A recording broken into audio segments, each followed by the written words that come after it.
최근 들어 공사와 관련해 이 건설사들의 횡포가 너무너무나 심하다.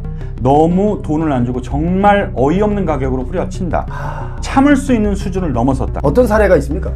국가 애도 기간이라고 해서 돈을 지급할 수 없다는 비상계엄이 선포됐으니 국가 혼란 사태다. 그래서 못 준다? 네, 그래서 좀 주는 걸 지켜봐야 된다. 아니 잠깐만요. 자재값, 인건비 다 올라서 공사비 올라가지고 우리 그 수분양자분들은 그걸 다 떠안고 있지 않습니까? 네, 어느 단계에서 이런 갑질이 벌어지고 있다. 제가 특정을 해서 말씀드리진 않겠지만은 이 건설 시장 자체에서 이루어지는 비일비재한 사건이고 사례다라고 얘기를 할 수가 있겠죠.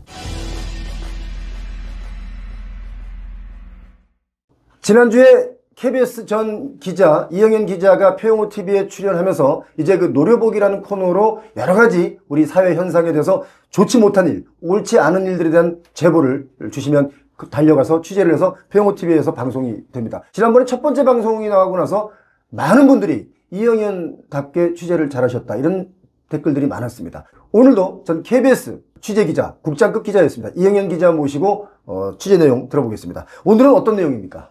오늘 노려볼 거는 일단 명단부터 제가 좀 말씀을 드려야 될 것 같습니다. 무슨 명단부터? 자, 들어보세요. 자, 현대건설, 대우건설, GS건설, 롯데건설, DLENC, 현대엔지니어링, SK에코플랜트, 포스코 ENC. 아, 이게 무슨 명단입니까? 지난해 하반기에 협력사에게 제때 대금을 지급하지 않고 60일을 초과해서 금감원 전자공시된 건설사들입니다. 아, 금감원에서 경고를 한 거군요. 그렇죠. 경고인 셈입니다. 예. 법적으로는 모든 하도급 업체에게 원청업체는 60일 이내에 이 하도급 대금을 지급하도록 되어 있지만 그러지 않았던 겁니다. 사실 뭐 건설사에 특히 대형 건설사들의 갑질 문제가 뭐 어제 오늘 얘기는 아닙니다만 네네네. 사실 이런 얘기들이 워낙 많다 보니까 식상할 수도 있는데 네. 우리가 표용호 TV가 다행스럽게도 정말 많은 애청자분들께서 시청을 해주시기 때문에 네. 아마 우리 이영현 기자님께서 취재하시는 게 아마 좀 보람을 느낄 겁니다. 네. 자, 이 문제 한번 좀 제대로 짚어보죠.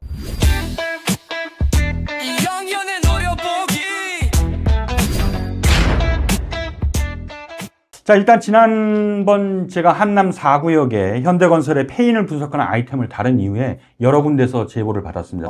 또 그쪽 제보를 하는군요. 예.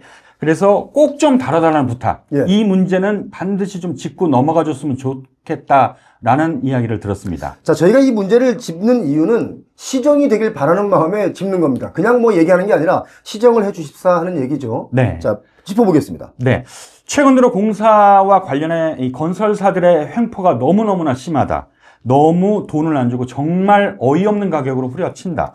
참을 수 있는 수준을 넘어섰다. 그래서 제가 취재를 해봤습니다. 네. 어떤 사례가 있습니까? 가장 먼저 많은 사례가 안 돼라는 사례입니다. 뭐가 안 된다는 거죠? 자재값, 인건비 등등 모든 게 올랐으니까 값을 좀 올려서 받아야 되겠다. 좀 더 달라 요청을 하면 무조건 안 된다고 하는 겁니다. 일단 안 된다고 하는 겁니다. 아니 잠깐만요. 네. 자재값, 인건비 다 올라서 공사비 올라가지고 우리 그 수분양자분들은 그걸 다 떠안고 있지 않습니까? 네. 그런데 왜 하청업체는 그걸 안 된다고 안 주는 겁니까? 그러니까요. 이상하잖아요. 예. 그러니까 이 내용이 뭐냐면은 추가 공사를 시켜놓고 돈을 안 주거나 에이 야 서로 어려운데 이거는 좀 나중에 하자. 고통분담하자. 아니면은 너 이거 하자. 이거 나오지 않았냐? 이거 좀 잘못되지 않았냐? 돈 못 준다. 이렇게 하는 거죠. 그러니까 쉽게 말하자면은 네가 가져가고 싶으면 가져갈 수 있다. 소송을 해서 가져가라. 아니, 소송에서 어떻게 이깁니까? 이기는 것도 이기는 거지만은 소송하는 순간 그 시장에서 매몰되지 않습니다. 아, 그 작은 회사들이 대형 시공사를 소송을 해서 네. 그 대금을 받으려고 하면 네네. 뭐 여러 가지 제재를 주겠죠. 뭐 다시 일거리를 안 준다거나. 그렇죠. 아니면은 이제 그 건설사랑 다시는 공사를 못 하게 되는 거예요. 그렇죠. 예. 아니면 중간에 계약을 갖다 깨버리거나. 그런데 이제 대형 시공사의 경우가 네. 하청업체를 보호해야 할 의무라는 것도 좀 져야 됩니다. 왜냐하면 그렇죠. 힘 있다고 이걸 무조건 다 이렇게 밀어붙이면 네. 그럼 힘없는 사람들은 다 죽어야 됩니까? 그건 아니잖아요. 그렇죠. 그러니까 대형 시공사라고 해서 법대로 해. 소송해서 네가 돈을 받아가든가 라고 말하는 건 너무 무책임하다. 네. 이게 대형 시공사라고 제가 특정을 짓지는 않겠습니다. 네. 이제 건설 시장이라는 것 자체가 원청과 하청, 네. 그리고 발주처, 뭐 이런 식으로 수직적인 구조로 되어 있기 때문에 네. 위에서부터 점점 내려오는 거죠. 그게 어느 단계에서 이런 갑질이 벌어지고 있다. 제가 특정을 해서 말씀드리진 않겠지만은 이 건설 시장 자체에서 이루어지는 비일비재한 사건이고 사례다라고 얘기를 할 수가 있겠죠. 지금 사실 이런 취재 내용을 제대로 누군가 어디서 이렇게 한 적은 없는 것 같은데 네. 표영호 TV에서 여러분께 최초로 지금 있는 그대로를 전달해 드립니다. 네. 자, 또 어떤 사례가 있습니까? 또 다른 사례는 물건으로 줄 겁니다. 이거는 한두 번 있었던 일은 사실 아닙니다. 쉽게 말하면은 내가 공사비를 받아가야 되는데 네. 그 공사비를 이걸로 가져가라. 근데 이게 물건으로 가져간다면은 전혀 문제 없습니다. 사실 그 물건을 어떻게 처분해서 가져가면 되는데 미분양난 물건을 가져가라는 경우가 있어요. 미분양된 물건을 하청업체에 떠넘긴다 네. 이거 아닙니까? 네, 실제로 제가 접촉했던 한 업체에서는 2억 원가량을 못 받았다고 합니다. 네. 그런데 이거를 받아가려면은 야, 미계약분이 있는데 이거 하나 좀 네가 좀 해라. 근데 그 가격이 8억 원이었답니다. 그럼 2억 원을 받기 위해서 6억을 더 내야 되는 상황인 겁니다. 이게 뭔 상황입니까 도대체? 지방의 미분양 아파트의 경우는 이러면 정말 완전히 이건 손해가 커지는 거잖아요. 네. 그런데 더한 경우도 있습니다. 예. 아예 처음부터 공사에 참여할 당시에 야, 혹시 미분양 나면 니네가 이거 안 되니까 하나 떠안고 가라. 처음서부터. 그러니까 이제 자기네는 손해를 안 보겠다. 예. 원청은 손해를 안 보겠다. 하청 니네들이 좀 알아서 좀 해달라. 아. 그런 식이죠. 그럼 하청의 경우는 이것도 안 떠안을래요? 저 그거 싫어요? 그러면 하청업체에서도 배제될 거 아닙니까? 그렇죠. 일을 못하게 되는 거죠. 그러니까 이러지도 못하고 저러지도 못하고. 사실 그런 경우는 되게 억울해요. 억울해요. 왜냐면 예. 내가 가진 그 어떤 건설의 실력을 가지고 하청업체로 등록되는 게 아니라 네. 그런 가려운 곳을 긁어주면서 하청업체 등록이 되면 결과론적으로 계속 그렇게 흔한 말로 꼬북 노릇을 계속 해야 되는 거 아닙니까? 맞습니다. 그래야 겨우 시장에서 살아남는다. 네. 참 우리 오늘 이 자리를 빌어서 우리 하청업체 사장님들 정말 고생 많으십니다. 예. 자, 또 어떤 경우가 있습니까? 다음에는 야, 일단 네 돈으로 해. 에? 과거에 부동산 시장의 분위기가 좋았을 때는 PF도 잘 나고 자금도 많이 모이지 않습니까? 예. 이때는 뭐 전혀 문제가 되지 않을 텐데 요즘은 PF 일으키기가 쉽지 않잖아요. 일단은 땅은 있어요. 공사는 들어가야 돼요. 근데 PF 과정이 좀 어렵죠. 지지부진하고 있어요. 그래서 보증을 서주지 않습니까? 보증을 서주는데 그 보증을 서주더라도 일단은 도장이 찍혀야지만 사실은 돈을 움직일 수가 있는 건데 네. 그거 없이 야 일단 좀 해봐봐. 너 쓸 테니까 네 돈으로 일단 해봐봐. 그래서 광고할 거 하고 그런 다음에 일단 돈으로 합니다. 예. 돈을 줘야 되잖아요. 예. 좀만 기다려봐. 다음에 줄게. 예. 이런 식으로 가는 겁니다. 보통 이제 그런 것들의 케이스가 이제 시행사나 네. 이런 데서 뭐 땅을 사려고 하는데 네. 땅을 사서 PF 일으켜서 공사가 진행되면 나중에 너희에게 이런 공사를 줄게 해가지고 미리 이제 돈을 좀 땡겼다가 네. 못 돌려줘가지고 소송당하는 일들이 많이 있고. 그런 케이스도 있죠. 예. 근데 이건 지금 시공사에서 이런다는 얘기잖아요. 네네. 아, 이건 좀. 근데 이런 이게 거- 몇백만 원이면은 그래 우리가 먼저 할게. 작은 업체들 같은 경우는 뭐 그래 우리가 좀 할게라고 할 수 있는데 이게 요즘 억 단위가 넘어간답니다. 그렇죠. 예. 그러니까 일반적으로 업체가 보통 돈을 받아서 직원들 월급도 주고 예. 그다음에 일을 하고 그래야 되는데 예. 이게 돌지를 않는 거예요. 이게 직원들 월급을 못 주는 거예요. 보통 이제 그 분양률에 따라서 대금 지급이 되는 경우도 있고. 네. 또 보통은 그 공사 진척도에 따라서 네네. 보통 대금이 지급되잖아요. 하청업체로. 네네. 근데 그런 것들이 지켜지지는 않고 있다 이거지 않습니까? 바로 그 부분을 제가 또 지적하고 싶은데 이게 원청업체하고 즉 상위 기관 그러니까 원청업체, 시행사, 금융사는 처음에 PF를 일으킬 때 자 이렇게 돈을 집행한다 순서를 정해 놓습니다. 네. 그런데 하청업체는 이거를 알 길이 없는 거예요. 예, 그냥 이렇게 좀 해줘. 해. 근데 계약서를 쓰고 이제 시행을 하죠. 그런데 언제 어느 때 분양률에 따라서 이만큼 한다, 이만큼 한다. 계획이 다 서 있는데 이걸 알려주지 않는 거예요. 일단은 진행을 하고 돈 다 쓰죠. 네. 돈 주세요라고 하면 야 이거 분양률 때문에 우리가 돈을 못 주겠는데 이렇게 나오는 거예요. 계속 차일피일 미루는 거죠. 미루는 거예요. 아, 이건 정말 우리 저 요즘에 하청업체가 너무너무 어려워진 것도 맞지 않습니까? 네. 여러 가지 분양이 잘 안 되면 결과론적으로 뭐 시공사도 위험하지만 하청업체는 하루 벌어 하루 먹고 사는 경우도 많은데 네. 이게 너무너무 힘들어지고 있는 겁니다. 네. 그런데 이제 보통 돈을 또 잘 받아가는 곳도 있지 않습니까? 그런데 이게 받아가는 게 실제로는 공사에 들어가기 위해서 자기가 내고 들어가는 셈입니다. 아, 그래요? 미리 돈을 내고? 네. 명목이 뭐냐면 공사 이행 보증금입니다. 그게 뭡니까? 그러니까 쉽게 말하면은 예. 내가 이 공사를 완벽히 수행할 수 있을 거다라고 말하자면 이제 그 돈을 보증을 보증금을 거는 겁니다. 그러니까 우리는 그 정도의 공사는 할 수 있는 업체다라고 해서 돈을 에스크로우를 건다는 얘기죠, 일종의. 그런데 그렇게 걸 필요가 없는 거고 걸어서도 사실 안 되는 거죠. 네. 계약 조건에서 아니 어떤 업체인지 다 알 텐데 네. 그럼 이 정도 수행할 능력이 되는 업체인데 네. 그래서 계약을 하는 건데 왜 또 돈을 내라고 하는 겁니까? 그리고 또 보통 공사의 대금은 공사 진척도에 따라 받기 때문에 네.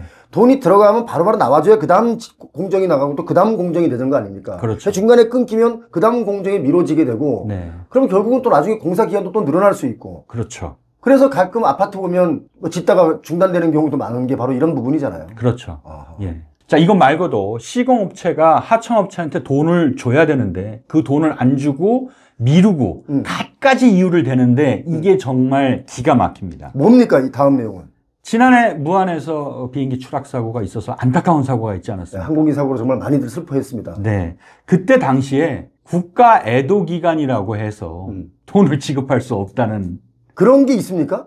직접 제가 제보를 받았습니다. 그러니까 국가 애도 기간인 거하고 네. 그 시공하면서 공사 대금 안 주는 거랑 무슨 관계가 있는 겁니까? 전혀 관련이 그러면 없는 국가 거- 애도 기간은 공무원들도 월급 안 받고 본인들 그러니까 시공사의 직원들도 월급 안 받습니까? 아니 그러니까 그렇게 따지고 싶은데 따질 수 있는 위치가 아닌 거죠. 하청업체가. 하청업체가.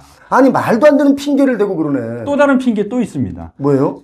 비상계엄이 선포됐으니 국가 혼란 사태다. 그래서 못 준다. 네. 그래서 좀 주는 걸 지켜봐야 됩니다. 이건 정말 제가 볼 때 모럴 해줘야 됩니다. 양심에 어긋난 거예요. 그렇죠. 세상의 모든 법보다요. 제가 볼 때는 앞서는 게 있습니다. 그게 뭔지 아십니까? 양심입니다. 네. 양심에 반하는 거죠. 맞아요. 그게 갑질입니다. 그게 갑질. 그렇죠. 예. 네, 이것보다 더 지저분한 사례도 많은데 표영호 대표님도 제보 많이 받지 않으세요? 표영호 TV는 이런 제보들이 정말 많이 옵니다. 이것도 억울함을 당하신 분들의 메일들이 많이 와서 네. 제보를 하고 꼭 방송을 해달라는 분들이 많이 있는데 네. 제가 일일이 이 방송을 다 못하는 이유 중에 가장 큰 이유가 첫 번째 취재를 할 수 있는 이 여건이 우리 인원이 좀 많이 부족합니다. 네. 그리고 또 어떤 일방의 주장을 네. 우리가 무작정 취재하기보단 저희도 취재를 한 후에 사실 여부를 가려본 다음에 그다음에 취재를 해야 되는데 네. 역시 그것도 시간도 좀 부족하고 네. 인력도 좀 부족한 면이 없지 않아 있어서 네. 그래서 다 응하지 못하는 건 사실입니다만은 좀 저희가 볼 때 야 이건 너무 심하다. 뭐 예를 들면 저희가 그 강남에 하이엔드 오피스텔을 누가 분양을 받은 거예요. 네. 갔더니 거실 그 대형 유리창 있지 않습니까? 네. 금이 쩍쩍 가 있는 거예요. 아. 금이 쩍쩍 가 있고 막 유리가 깨지면 밑에 다니는 사람도 유리가 떨어져서 다칠 거고 네. 여기 사는 사람도 갑자기 유리가 깨져서 그러면 떨어질 수 있는 거 아닙니까? 네네. 그래서 저희가 그런 취재를 했던 적이 있는데 네. 사실 그런 저런 이유로 부동산 쪽에 건설 쪽에 이런 제보들이 엄청나게 옵니다. 네. 그래서 앞으로 제가 좀 더 예. 그런 제보들을 확인하면서 예. 취재해서 고칠 거는 고치고 예. 잘못된 건 지적하고 예. 그런 식으로 좀 나아가야 할 것 같습니다. 이런 말씀 드리면 죄송한데 이게 기성 언론에서 해야 될 걸 저희가 지금 하고 있는 겁니다. 맞아요. 그 부분은 이영현 기자도 예전에 그 대형 언론사의 기자 아니었습니까? 맞습니다. 이제 반성하고 이쪽 넘어오신 거죠. 네. 반성하고 또 예. 앞으로 좀 더 잘해보겠다고 해서 네. 계속 지금 뛰어보려고 합니다. 네. 자, 그런데 우리 지금 취재 내용을 자세히 들어보니까 예전에도 갑자기 있었지만 지금 점점 더 심해지는 거 아닙니까? 그렇습니다. 한마디로 이제 시장이 불황 상태, 고금리, 원자재 인상, 또 미분양 누적 이렇게 네. 부동산 시장이 안 좋아지니까 대형 건설사들도 사실 받을 돈을 제대로 받는 상황은 아닙니다. 네. 근데 발주처에서 대형 건설사들도 대금을 받지 못하니까 이제 하청업체에 돈을 주지 못하는 경우도 있습니다. 네. 그렇지만 시작은 콩알만큼 됐는데 중간에 하청, 재하청을 넘어갈수록 맨 마지막에 있는 업체들은 태산처럼 나가는 거죠. 대형 업체에서 볼 때는 작은 금액일 수 있어요. 네. 그들은 워낙 규모가 크니까. 네. 근데 하청업체 입장에서는 그들이 보는 작은 금액도 엄청난 돈이거든요. 그렇죠. 존폐가 결정될 수 있는 금액이죠. 그렇죠. 그런데 이 정부에서 사실 이거 대책을 계속 세우면서 네. 뭔가 이렇게 뭐 제재도 주고 경고도 주고 하는데 이게 실효성이 없습니까? 왜 이런 일들이 계속 반복되는 겁니까? 그렇습니다. 먼저 60일 이내에 대금을 주지 않으면은 초과된 기간만큼 이자를 지급해야 됩니다. 아, 그렇죠. 네. 그런데 이자를 안 줘요. 예. 그 대금도 안 줘요. 예. 그렇다고 해서 이거를 제재할 수 있는 방법이 없어요. 예. 어음으로 주는 경우도 있어요. 그런데 수수료를 안 줘요. 자, 그런데 정부가 신경 안 쓰는 건 아닙니다. 신경은 씁니다. 자, 제가 사례를 말씀드리면은 21년 9월에는 이제 공정건설지원센터를 설치하고 건설 기술인들, 그러니까 이제 설계라든지 뭐 이제 감리라든지 이런 부분에서 혹시라도 갑질이 있으면은 신고해라. 근데 그러면은 원청에다가 최고 1,000만 원 이하의 과태료를 부과한대요. 사실 하청업체 쪽에서는 갑질을 증명하기 위해서 이런 서류라든지 구체적인 사례를 취합해가지고 그걸 제출하라고 합니다. 예. 그러니까 정부에서는 이걸 보고 갑질 여부를 판단하겠다 하는데 네. 하청업체들은 뭐라고 얘기를 하냐면은 우리가 갑질 당한 거를 증명할 게 아니라 원청사에다가 니네들이 갑질을 하지 않았다는 거를 증명을 하도록 해야지 되지 않겠냐. 그게 사실 뭐냐면은요. 하청업체들이 증명하는 데는 한계가 있다는 거예요. 그렇죠. 원청사에서 갑질 신고가 들었는데 니네들 제대로 했냐. 다 우리한테 보여봐라.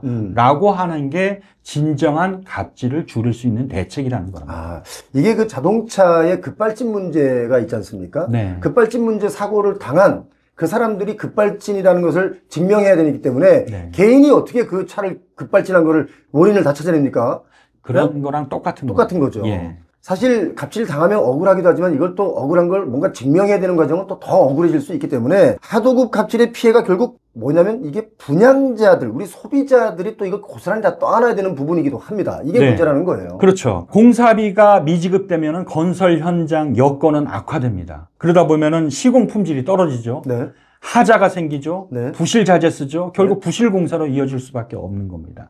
여기에 하나 더 나아가서 요즘 공사장에서 사고 많이 있지 않습니까? 네. 안전관리까지 소홀해질 수가 있습니다. 결국 중대재해처벌법이 있어서 안전관리, 안전사고를 막는다고 하지만 이것까지도 역시 실효성이 없는 안전사가 계속 이어질 수 있는 그런 환경이 조성될 수 있다. 이렇게 말씀드리고 싶습니다. 자, 일단 제가 볼 때는 사실 이런 하도급에 대한 갑질 문제 이런 것들은 한 방에 해결하는 방법이 있습니다. 계약대로 하시면 됩니다. 뭐든지 약속대로, 처음에 약속대로만 하면 문제 없는데 네. 이걸 지키지 않으면서 이렇게 저렇게 하려다 보니까 여러 가지 이게 뭐 갑질 문제다 또 네. 얘기하는데 제가 얼마 전에 그 대형 시공사의 그 임원분의 얘기를 들어보니까 네. 이분들도 참 답답하대요. 왜냐면 분양이 안 되는 경우는 어디서 돈이 나야지 줄 거 아닙니까? 네. 그래서 제가 뭐라고 얘기했냐면 아니 이제 분양되는 지역에 좀 분양을 하세요. 분양도 안 되는 지역에 자꾸 공급을 해가지고 네. 무조건 지으면 사람들이 거기 사줍니까 누가? 이런 얘기했더니 아 그러게요 이러더라고요. 예. 자 아무튼 그렇다면 뭐 획기적인 방법 뭔가 이걸 해결할 수 있는 하도급 하청업체들에게 갑질을 못하게 하는 네. 또 갑질을 하지 않는 자발적으로 네. 이런 거 뭐 이렇게 획기적인 방법 없을까요? 한 가지 있습니다. 뭐- 제가 앞서 말씀드린 건설회사 명단 있지 않습니까? 그 회사들이 바뀌면 됩니다. 건설 시장은 수직 구조이기 때문에 위가 바뀌면 아래도 바뀔 수밖에 없습니다. 아 그렇습니까? 아니 근데 아까 제가 초반에 네. 말씀하신 그 명단을 제가 보니까 네. 뭐 아주 우리나라의 굴지의 시공사들인데 네. 이 시공사들의 얼마 전에 그 대표이사부터 임원들이 다 바뀌었어요. 또 회사도 바뀌어지겠죠. 기대해 봅니다. 예, 사람들이 바뀌었기 때문에 네. 이제 온고지신이라고 있습니다. 옛것 안 좋았던 기억들 다 잊어버리고 새롭게 출발할 수 있도록 우리가 또 한번 지켜봐야겠습니다. 이영윤 기자님, 네. 노래벽이 첫방 나오고 나서 네. 반응이 뜨겁습니다. 네. 역시 대기자답다 이런 얘기들 많이 왔는데 기분이 어떻습니까? 네, 더 열심히 뛰어야 된다고 생각했습니다. 네. 자, 표용TV 이영년의 노래보기 오늘은 여기까지입니다. 고맙습니다. 2025년 부동산 대격변기에 현명한 선택하시라는 내용을 담아서 오는 3월 1일 부동산 전망과 여러분의 궁금한 질문에 답하는 무료 강연회가 있습니다. 신청하신 분들 중에 50명을 초대해 드리겠습니다. 정말 많은 분들이 다녀가셨는데요. 강의 신청은 채널 게시판과 또 영상 댓글에 올려놓을 테니까 신청하시면 좋겠습니다. 그때 뵙겠습니다. 고맙습니다.